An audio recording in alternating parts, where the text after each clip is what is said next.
ഞങ്ങളിന്നിവിടെ ഉണ്ടാക്കാൻ പോകുന്നത് ഒരു മസാല കടലയാണ്. അതിനു വേണ്ടി കുറച്ച് കടല എടുത്ത് വെച്ചിട്ടുണ്ട്.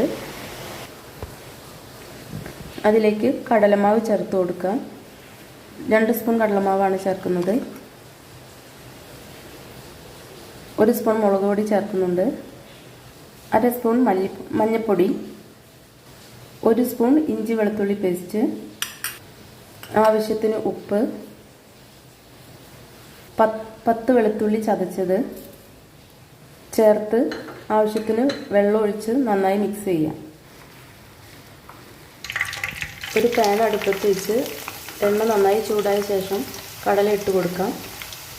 മസാലക്കടല നന്നായി മൂത്തിട്ടുണ്ട്. ഇനി കുറച്ച് കറിവേപ്പില വിതറിയിട്ട് ഇളക്കി കൊടുക്കാം. അപ്പോൾ നമ്മൾ ക്രിസ്പിയായ മസാലക്കടല ഇവിടെ റെഡി ആയിട്ടുണ്ട്. നല്ല മഴയത്ത് ചൂടുള്ള കട്ടൻ ചായയുടെ കൂടെ നല്ലൊരു അടിപൊളി സ്നാക്സാണ്. എല്ലാവരും ഉണ്ടാക്കി നോക്കാം.